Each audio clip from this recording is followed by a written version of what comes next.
Bismillahirrahmanirrahim. Assalamualaikum warahmatullahi wabarakatuh. Selamat pagi semuanya. Apa kabar kalian hari ini? Semoga kalian sehat selalu. Bersama nama saya Muhammad Ali Diatullah.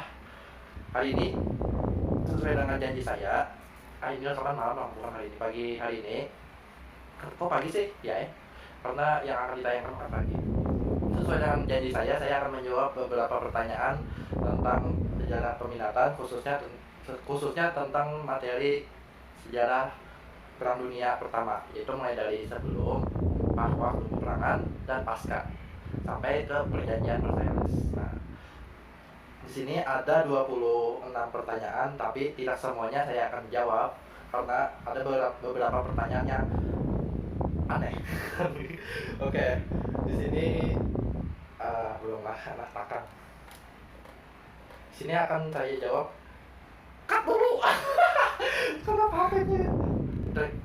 Oke, ini saya akan menjawab beberapa pertanyaan. Di sini ada 26 pertanyaan, tapi tidak semuanya. Mulai dari namanya Aida Maulina, kelas 11 PS4. Oh iya, sebelumnya ini cuma aku menjawab pertanyaan kelas 11 PS4 karena kelas 10 tidak ada. Ya iyalah, karena kan aku ngajar kelas 11 khusus hari Rabu aja. Di sini Aida Maulina bertanya keinginan sejumlah negara Asia untuk mendapat lebih banyak koloni dan bahan-bahan mentah untuk keperluan industrinya, menjadi pendorong terjadinya Perang Dunia Pertama. Ini pertanyaan atau apa sih? Adalah keinginan, maksudnya itu keinginan sejumlah negara Asia untuk mendapatkan lebih banyak koloni. Benar. Yang Perang Dunia Pertama itu kan khususnya itu adalah perang antar benua Eropa aja. Nah, sedangkan di Asia Tenggara, di Asia, khususnya di Asia Tenggara, Asia Timur itu belum terdampak jauh benar dampak dari Perang Dunia Pertama. Tapi untuk daerah Asia Timur, Asia Barat, khususnya Asia Timur Tengah, itu mengalami dampak yang besar. Yang pertama jelas kekuasaan Kesultanan Turki Utsmani itu semakin menyempit sampai Turki Utsmani itu menghapus ada beberapa golongan yang ingin menghapus sebuah gerakan adalah sistem pemerintahan yang dimana dulunya itu dipimpin oleh sultan lalu diganti dengan sistem demokrasi. Nah, di situ terus di sini ini aneh pertanyaannya. Di sini dikatakan keinginan sejumlah negara Asia untuk mendapat lebih banyak koloni dan bahan-bahan mentah untuk keperluan industrinya, menjadi pendorong terjadinya Perang Dunia Pertama. Tanda tanya. Kita skip aja, tidak jelas. Selanjutnya Aulia Saputri Ihsan, pertanyaannya apa saja langkah-langkah yang dirasakan Jerman dalam perjanjian tersebut? Maksudnya dalam melaksanakan perjanjian Versailles.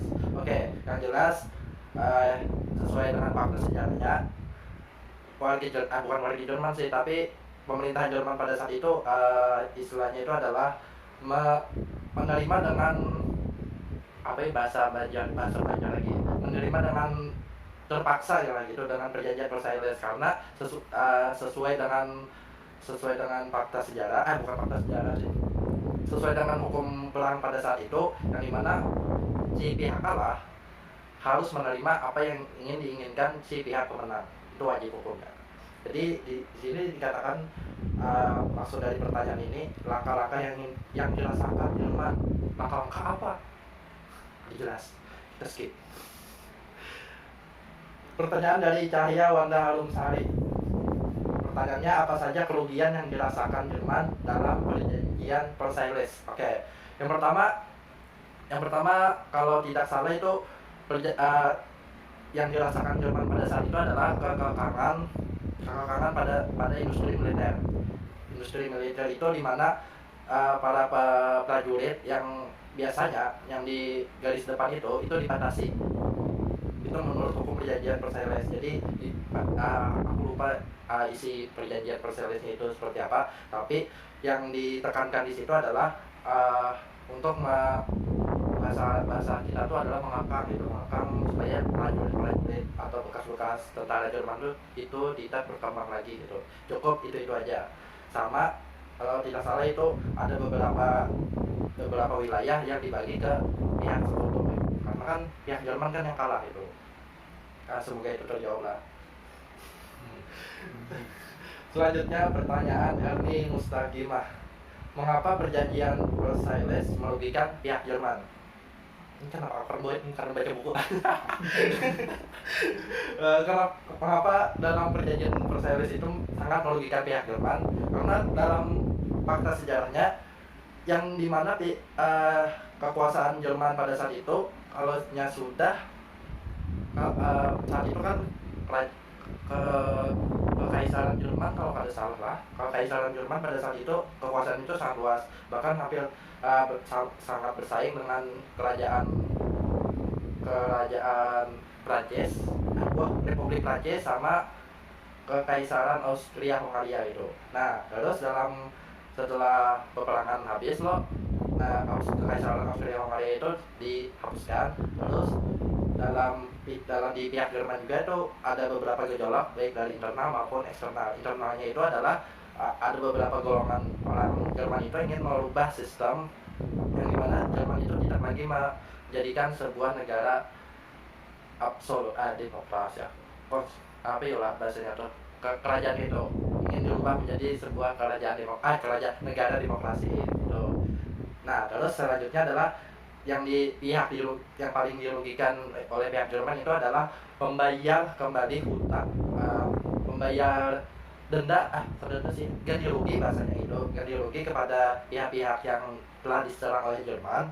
Bahwasanya karena awalnya itu adem ayem aja itu kan, tiba-tiba bahasanya tuh Jerman tuh menyerang dan menghabisi semua negara Eropa yang pada saat itu. Jadi kan pembangunan dan infrastruktur dan tempat-tempat yang strategis itu pun hancur itu.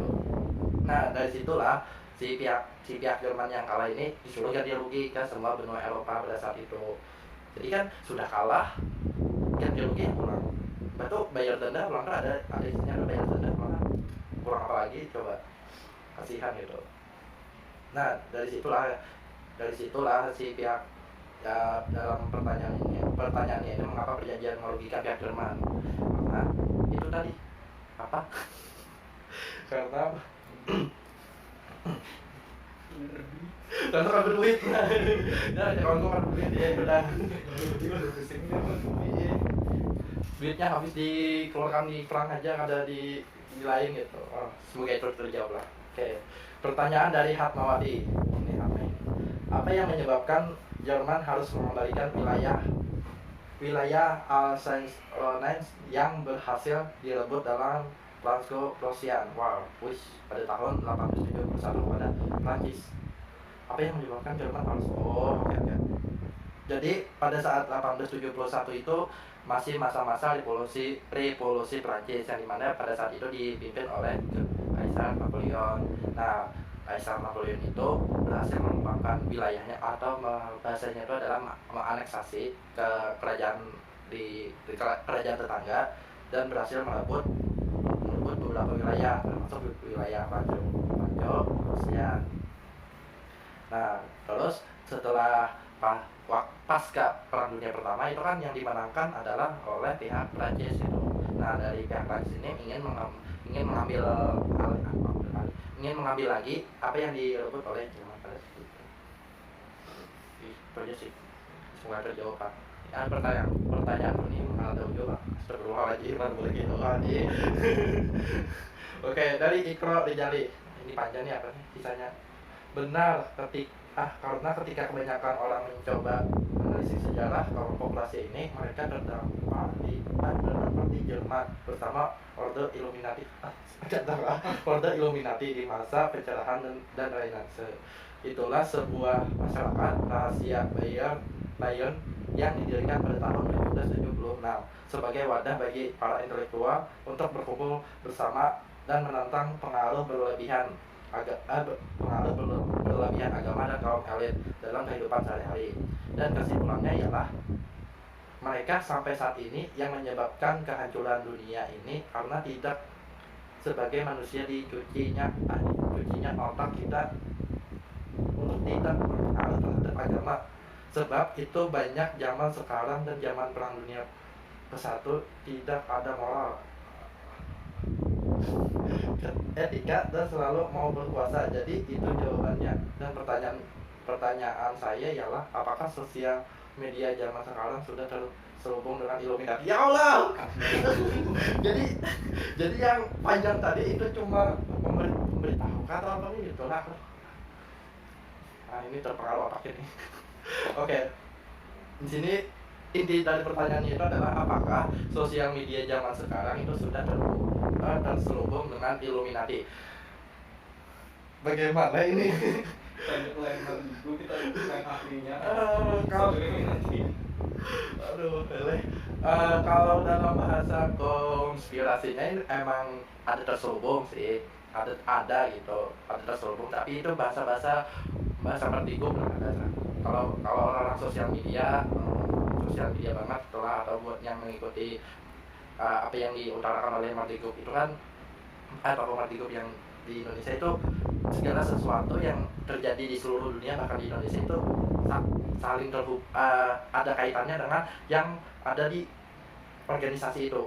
Sebenarnya organisasinya itu ada tapi ya harusan bahas gitu. Mawang enak lah. Tapi yang jelas apakah di sini terselubung dengan Illuminati? Ya bisa kalau saya beranggapan bisa ya. Kenapa? Karena kalau yang kita sehari-hari setiap hari itu mau posting foto terus kegiatan kita sehari-hari mulai dari bangun tidur sampai kan terbaca itu bisa aja gitu. Semoga aja ada sih. Itu pelanggaran data pribadi. Itu iklan pertanyaan kami mulai hidup aku di sini loh. Oke, dari semoga itu terjawab iklan Rijali. Selanjutnya Isma Tiana ini kamu tuh. Dari Isma Tiana, apa pengaruh perjanjian Versailles bagi Jerman khususnya setelah Perang Dunia Pertama? Yang pertama, pengaruhnya itu jelas. Setelah Perang Dunia Pertama itu ada beberapa kejadian. Yang pertama, depresi ekonomi karena habis perang kan. Depresi ekonomi seluruh dunia itu mulai dari Eropa, Asia sampai Amerika itu terdampak habis. Entah itulah siapa Illuminati kan jadi kan kalau dulu kita kan bisa jadi loh itu. Kalau selanjutnya itu ada plus pandemi plus Spanyol ya 1912 ya pada masa-masa itu masih ada pandemi flu Spanyol di beberapa daerah negara di belahan dunia lain gitu. Itu kan berdampak juga kan terhadap ekonomi apalagi setelah Perang Dunia Pertama itu seluruh benua Eropa itu hancur lebur, tidak ada yang bisa diselamatkan harta benda itu. Berarti itu setelah Perang Dunia Pertama itu ya dimulai dari nol lagi gitu. Meskipun ada di beberapa daerah di beberapa negara di benua Eropa itu ada yang tidak berdampak signifikan, tapi ya yang sesuai faktanya pada masa itu setelah Perang Dunia Pertama ya benua Eropa runtuh.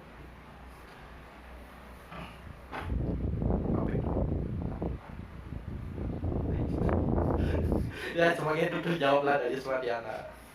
Selanjutnya dari Khalil, apa dampak ini meniru apa dampak perjanjian dari Nijam Abdul Halim. Nah, kenapa Jerman mengajukan perdamaian dan kenapa para sekutu pergi meninggalkan Jerman? Oh, mungkin di sini dikatakan kenapa Jerman pada saat Perang Dunia Pertama itu mengajukan perdamaian. Memang pada saat itu Jerman ada mengajukan perdamaian? Aku lupa sih. Terus dan kenapa para sekutu pergi meninggalkan Jerman? Bukan pergi meninggalkan lah, tapi pada saat itu sekutu Jerman itu ada Jerman, Kekaisaran Austria Hungaria, Kekaisaran Turki Utsmani, sama eh, Italia gitu. Nah, yang cuma berkhianat untuk meninggalkan sekutunya itu cuma Italia aja gitu. Mungkin ada penyebab yang lain gitu. Karena pada intinya di perang dunia pertama itu yang berperang itu adalah keluarga kerajaan gitu. Emang keluarga kerajaan ya, sampai cuma keluarga kerajaan antara kerajaan yang satu dengan yang dua itu saling darahnya tuh saling berhubungan satu sama lain gitu. Itu ada sejarahnya kalau sudah tuh. Tapi kenapa jadi perang ya kayak Jepang? Maratnya kekuasaan kan apa saja yang terserah aja. Semoga itu terjawab lah. Ini kan jadi yang nelpon aku. Oh, yang mana pun mati. Semoga itu terjawab lah. Selanjutnya Muhammad Bukhari Al-Ghazali. Mengapa perjanjian Versailles dengan meletusnya Perang Dunia Kedua? Mungkin maksudnya itu adalah kenapa ada apa hubungannya dengan perjanjian Versailles dan dengan Perang Dunia Kedua. Nah, pada intinya itu adalah perjanjian Versailles itu kan merugikan pihak Jerman gitu. Nah, karena merugikan pihak Jerman itu, si pihak Jerman ini kan kalau sudah harus ganti rugi, terus membangun ekonomi di negaranya dari nol lagi itu. Nah, terus kan pada bersamaan terjadi depresi ekonomi di seluruh dunia itu. Jadi kan masyarakat di Jerman itu merasa putus asa aja itu, putus asa bahwasanya kita ini anak bapak garang itu. Hidup salah mati salah itu. Nah, hidup salah mati salah. Ya, hidup salah mati salah istilah bahasa baharinya itu. Jadi apa yang harus dilakukan gitu. Nah, dari situlah beberapa veteran itu ingin mengembalikan keadaan. Yang paling dominannya itu adalah si kolonel kan Jenderal Adolf Hitler Jenderal Adolf Hitler kan.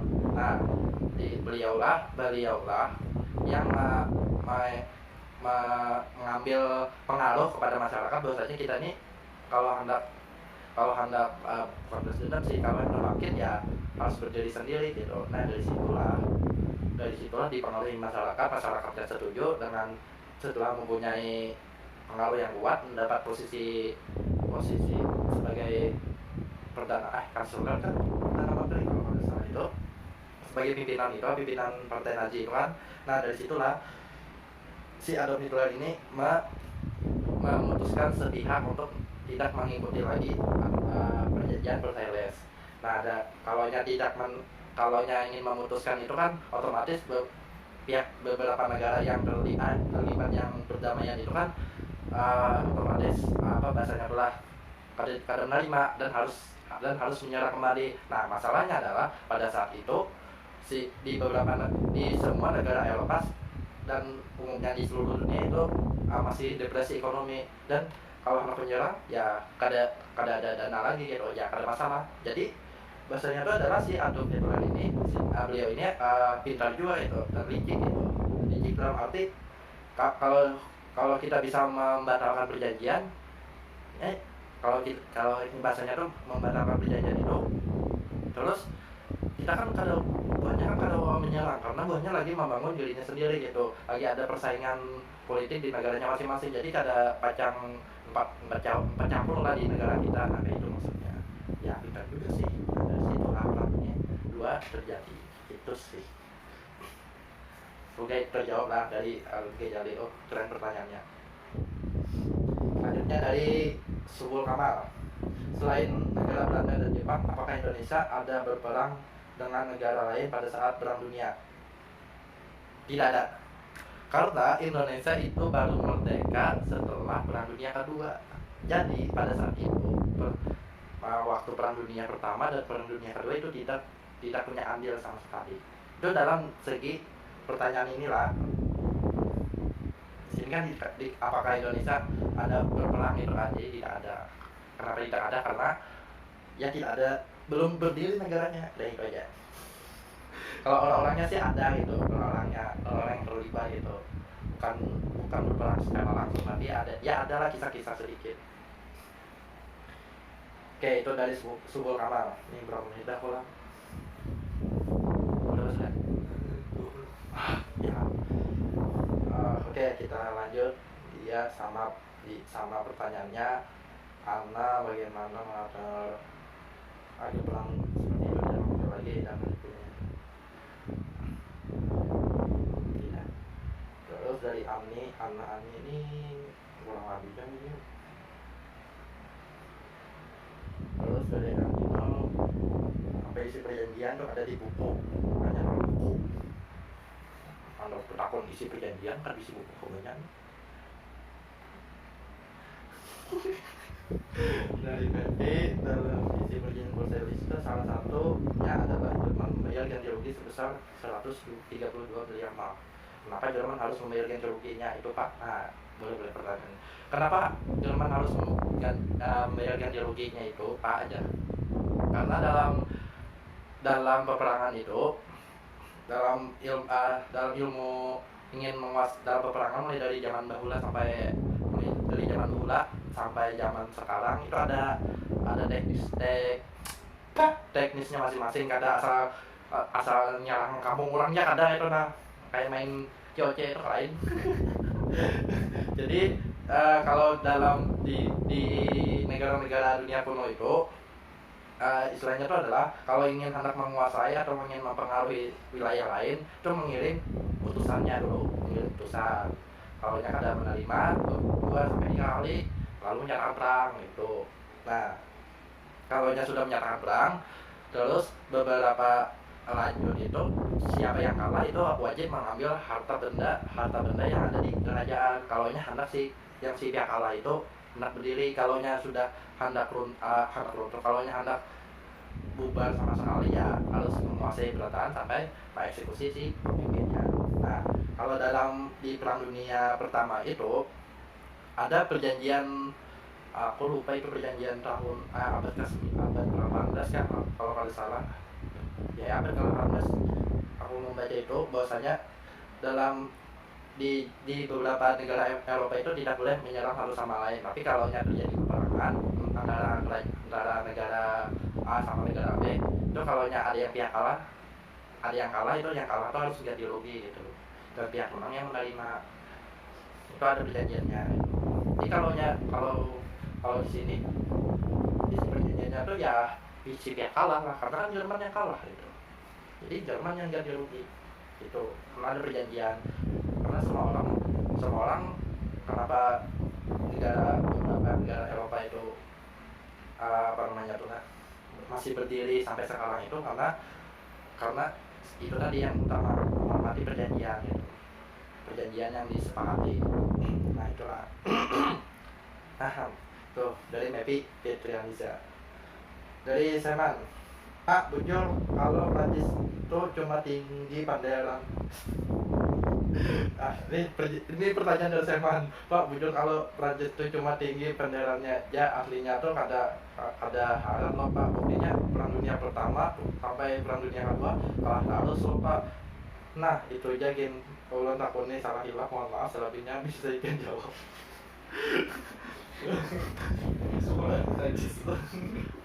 Bisa dibilang iya.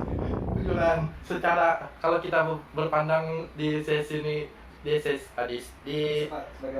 sebagai orang luar Prancis cuma umpatannya itu. Cuma umpatan karena kan negaranya itu kan terkurung ya di Eropa bagian tengah lah, antara timur sama barat itu kan. Jadi tampaknya itu strategis sekali gitu. Terus kenapa dikatakan bergulainya harus pandai aja tak? Apa ini kan jadi anggota PBB tetap. Ya lah, ya anggota tetap. Nah kalau ada mempunyai hak vetonya gitu. Betul lah, kalau pandarnya aja. Ini kan kalau harus pandai kan dihargai, meskipun itu bingung apa. Muncul kan. Percaya jangan aku. Ada bukti nyatanya. Ini tuh bahar tentang kerja jujur atau faktanya tuh ya belakangan gitu. Nah itulah dari SMA lah. Semoga itu terjawab lagi. Dari Nada Apriliani ini janjian kita tuh Dengan perjanjian apa ini? Setelah perjanjian itu apakah mereka benar-benar berdamai? Oh, di Jerman perjanjian perdamaian Versailles itu disebut dengan perjanjian Nikah. Maksud dari perjanjian yang Nikah itu benar. Terus setelah perjanjian itu apakah mereka benar-benar berdamai Pak? Tidak ada kedamaian di dunia ini selama kepentingan itu masih ada. Tuh. Kepentingannya apa ya banyak. Anak-anak menguasai kan, anak kayak apa kan? Ya terserah banyak. Jadi tidak ada waktu perang dunia pertama mulai perjanjian tidak ada kedamaian, buktinya ada perang dunia kedua gitu kan. Setelah perang dunia kedua apakah ada perdamaian? Tidak ada. Contohnya apa? Kayak perang Korea itu, perang Vietnam, perang apa lagi? Irak gitu. Banyak itu sampai wah ini loh, karena ada kepentingan masing-masing gitu sih. Mungkin itu terjawab lah.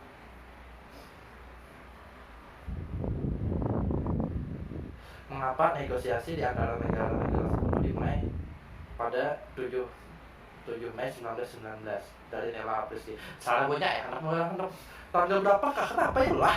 Ini pertanyaannya. Mengapa negosiasinya jadi mulai? Salah gue ya, kalau kau bilang kah? Mun sekongnya kada haul, oh bukan kada haul kah? Kada haul. Dan kan bang tetangga ikan bang haul lah tanggal ini. Kayaknya ada anak nila. Oh kayaknya ada aja. Nah, semangat kita ke situ. Itu aja. Dah lah. Itu dari Nela. Nah, pertanyaan banyak. Lalu apa pelajaran yang bisa dipetik dari perjanjian Versailles 100 tahun lalu itu?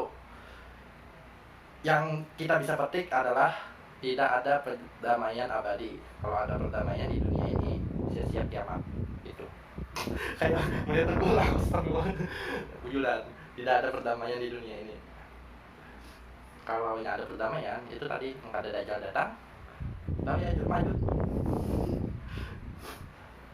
Oke. Dari Randy Astra sama pertanyaannya Restu dari Respon. Assalamualaikum Mbak, anak petakon kah? Kan perang dunia satu itu dipicu oleh kematian putra mahkota Austria Hungaria, dan di perang dunia satu Jerman hanya berperan membantu Austria Hungaria. Tetapi kenapa Pak setelah Jerman satu berakhir Jerman yang dibebani benar? Kenapa Austria Hungaria itu tidak begitu dibebani? Apakah Austria Hungaria itu berkhianat Pak? Oke. Yang pertama adalah ilah kenapa? Dia cuma membantu aja loh.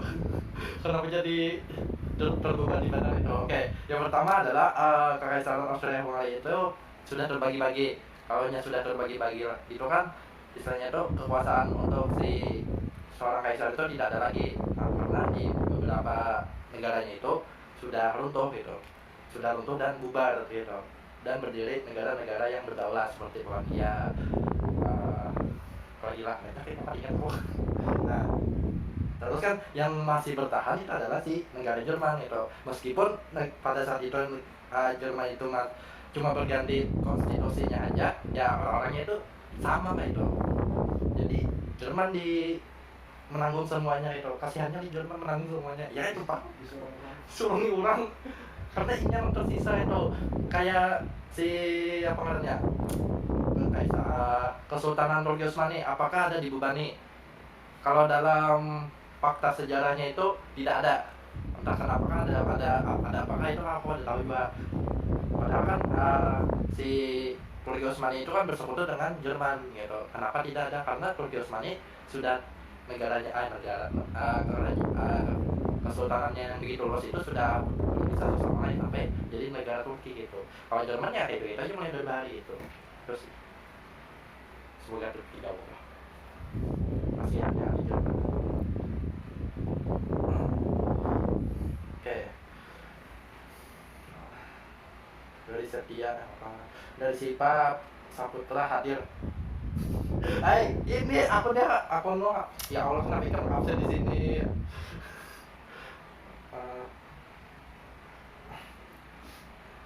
Apa yang menyebabkan mereka damai dari Yanto terakhir nih, apa yang menyebabkan mereka damai apa yang menyebabkan mereka damai yang mengakibatkan peperangan?